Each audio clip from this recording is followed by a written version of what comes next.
మాతృ పితృ ఆచార్య దైవ ఋషి రుణాలంటే ఏమిటి? పశుపక్షాదుల్లా పుట్టగానే కాళ్ళు రాగానే బయటికి తరిమయ్యరు.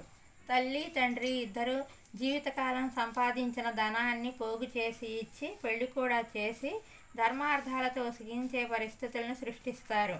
ప్రేమతో పెంచుతారు. తల్లి తండ్రి రుణం ఎంత సేవ చేసినా తీరదు.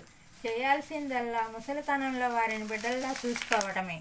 మలమూత్రాలను కడిగి మనల్ని పెంచి పెద్ద చేసినందుకు ఆ సమయంలో తల్లి రుణం తీర్చుకోవాలి. తాను సంపాదనతో నిస్వార్థముతో పెంచి పెద్ద చేసిన తండ్రి రుణం తీర్చుకోవాలి. లోక జ్ఞానాన్ని విజ్ఞానాన్ని నేర్పినందుకు గురు రుణాన్ని, మనకు బుద్ధిని కర్మని ఇస్తున్న దైవ రుణాన్ని, భక్తి ద్వారా ధర్మ మార్గం ద్వారా సకల శాస్త్రాలను ధర్మాలను గ్రంథాల ద్వారా మనకు అందజేసినందుకు ఋషి రుణాన్ని తీర్చుకోవాలి. వివాహం ద్వారా అన్ని రుణాలని తీర్చి తిరిగి తాను రుణపడటమే మానవ జన్మ.